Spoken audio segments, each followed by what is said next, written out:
And welcome back for another Minecraft video. We're going to be going over how to harvest bees nests. If you haven't been able to tell in the background, I have kind of a makeshift bees nest harvesting area where I planted a whole bunch of trees in a specific way, and I'll go over why and how I did all this and kind of what I did to figure out how to do it as quickly and efficiently as possible. This is kind of the way that I figured out for me. I have seen a couple different videos on how to do it in a different way, but it seemed to work the best for me. So we're going to go over all the things that I did to figure that out.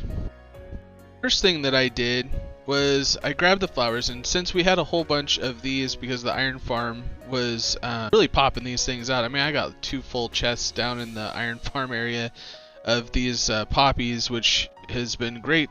Oh, hey, how are you? Anyway, I have a flower, so if you didn't know, if you want to guide a bee around, he's going to follow you around if you have a flower in your hand. So anyway, I was placing the flowers on the sides of the trees like this, and I was having 0% chance, like absolutely 0% chance of a bee's nest popping up. And I believe it's like between 5 and 10% chance of a bee's nest spawning if you have a flower within a 5 block radius of a tree being planted and grown. So what I did was, one, I really feel like the birch trees are your best bet because, one, they're easy to chop down. You don't have the oak trees that are going to either grow really close to the ground. Same with the spruce trees. I feel like this is the best tree choice if you're trying to get a lot of bees nests. Really easy to space out. If you space between 4 in each sapling, you're not going to have the trees having any problems growing. And then if you put the flowers kind of kitty corner, you know, right here at a diagonal on all 4 corners of wherever you have the saplings, I feel like that gives you a really good chance of getting a bee's nest. And a couple of these, like, I mean, I've kind of left quite a few of them just kind of still attached to the trees. Now, some of these, if you notice this one right here, and quite a few of them, these are the ones that are even, I think these are the best ones. That the bees are not actually coming out. You can kind of hear them buzzing around in there. Now, the way that you want to harvest these is, one, let's go to the hard one first. A hard one would be where a bee has a face out. You know, you have these holes right here. This is the entrance and exit of the bee's nest. They're actually in there right now. But when they pop out to go and collect more pollen, which of course they're not in there now, you want to wait until all the bees are actually in their bee's nest before you harvest them. Now, one big thing to remember when harvesting a bee's nest is you need to have silk touch. If you do not have silk touch, it will destroy the bee's nest, as well as those bees will attack you and sting you, and you'll just lose the bees and all the time that it took you to even get the bee's nest to begin with. Now, when you harvest this bee's nest, and these bees are not going to come out for me, are they? Come on, I wanted to show off the... Anyway, I kind of want to just at least get one of them. Okay, as you see, you're going to get a bee's nest in your inventory with the silk touch. That does have the bees still in them. Now, if the bees are outside the bee's nest and you harvest it or collect it with your silk touch, those bees will attack you, and you don't want that. I'm trying to think, is there more bees in there? Yeah, I think there's still more bees in there. Yep, 1. So there's 2 in this one. There's the 3rd one. Just heard it. Okay, so now they're out here. As you see, this one has pollen on his butt. The little white stuff that's going to appear on the back side of these the bees. You want to make sure all 3 of them go into the bee's nest before you actually harvest it with your tool.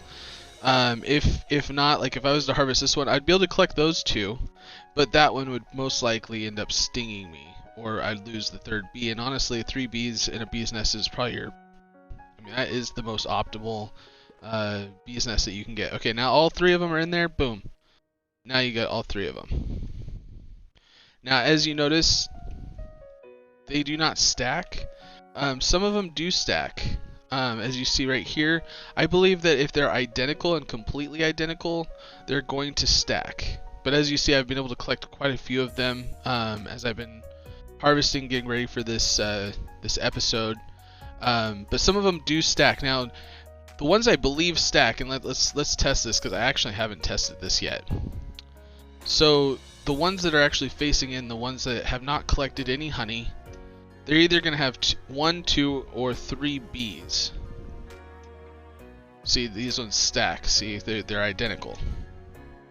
But that one did not stack. So whatever the amount of bees that are in this nest is identical, but this one has a different number of bees in it. So it could be 1 in this one and 2 in these ones, or 1, 2, or 3. It usually comes 1, 2, or 3.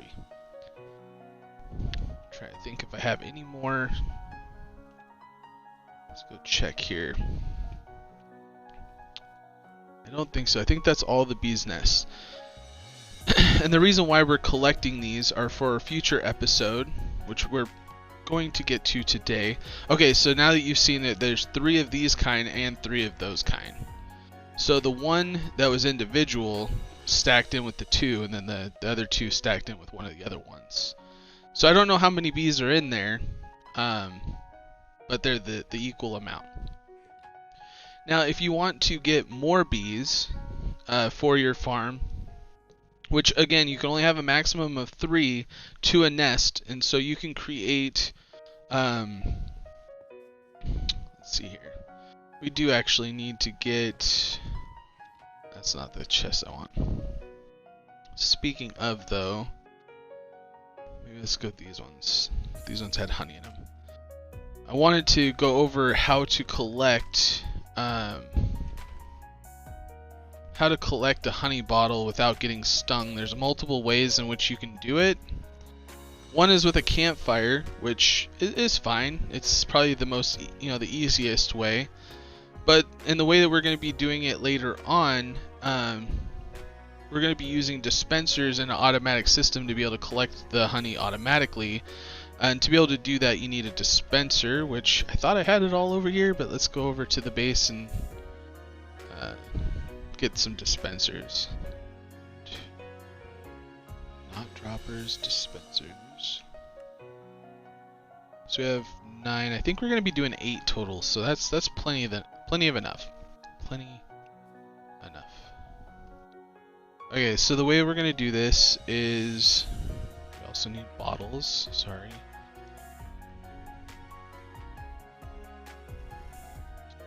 We'll need to make quite a few more of those. Okay. So let's go ahead and place our bee's nest. Might as well get these ones as well out there. And the dispensers.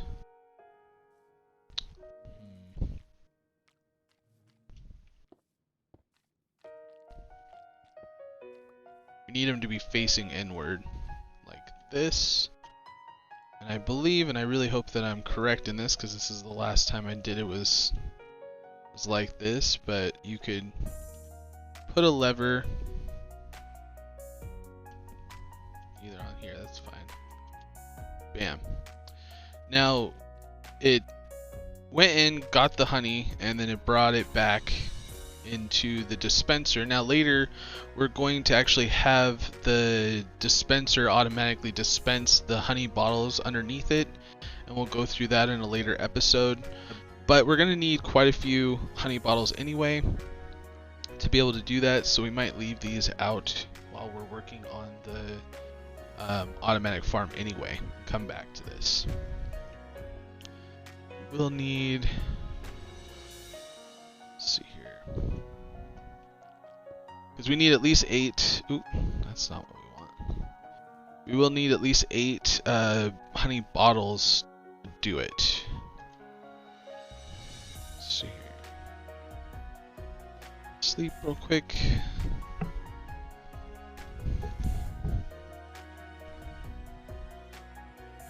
Okay. And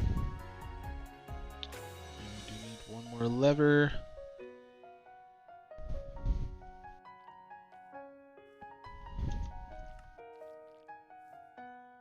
Bam. And then you got our honey bottle.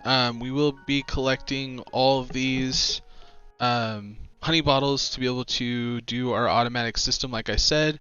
And we'll go through how to automatically collect these using systems and a kind of a system, kind of like an auto sorter, to be able to pull the honey bottles out and not the actual glass bottles, because you don't want to pull the glass bottles out. Anyway, there's a stone machine to be able to pull these honey bottles out and leave the glass bottles in, and we'll go through that in a later episode. How to collect honey using a dispenser and a lever system, where you don't have to have the campfire underneath. If you want to actually have a, it'll put smoke up there and it'll make the bees docile pretty much. I mean, that's kind of what the theory behind it is, to be able to go in and collect the honey bottles manually. But this way you don't have to actually do that, and they won't attack you. So, and then also, if, I think, did I mention this? I don't think I did. But if you only have 1 or 2 bees in a bee's nest and you want to multiply them or to breed them, all you need to do is use flowers, and flowers will actually breed the bees, and you'll get more. And eventually they'll adapt, or as they grow up, they'll adopt the bee's nest in which there's a home available for them. Whichever one's the closest. Sometimes they will wander, as they're growing older, so it's good to keep them in an area. Ooh, here's another. So let's grab that so we can collect those. Perfect. Do these not stack? I thought they stack. Yeah, they stack. Okay. It's like, So if you do want to multiply them, though, you just need to use flowers. And if you ever need more flowers, like if you didn't create an iron farm like I did, you could use bone meal on flowers. Let's just grab one of these. Actually, I think I need a... Perfect. Okay, you can use a bone meal on a flower, and it will create more flowers around where you're at. And then that way you won't have that issue. I don't want them to be right there. Perfect. And then you just you could breed them by using 1 flower per bee, and then you'll get a little tiny baby bee, and it'll eventually grow up and then start collecting honey for you. Well, that is the end of this episode, talking about how to harvest and gather up more bees' nests. If you need those in your world. And another side note is that you can actually put shears inside the dispenser and use it the same way to be able to collect honeycomb if you ever want to collect that. In our upcoming episodes, we're going to be adding our bees' nests to our automatic farms to maximize the productivity of our farms, as well as to be able to collect honey, to be able to use the honey bottles, and also to create honey blocks for other redstone mechanics that we're going to be using later on in the series. But if you did like this video, if it was informative, if it helped you out at all, please hit that like button, subscribe for more content like this to be able to help support the channel. If you don't want to ever miss an upload, make sure to turn that bell on to be able to get notified of upcoming episodes. I appreciate everybody for all their support, and I hope that this is helpful. If you have any questions, make sure to put it in the comments, and I'll make sure to answer them the best that I possibly can. Thank you very much for watching, and I'll see you guys in the next video.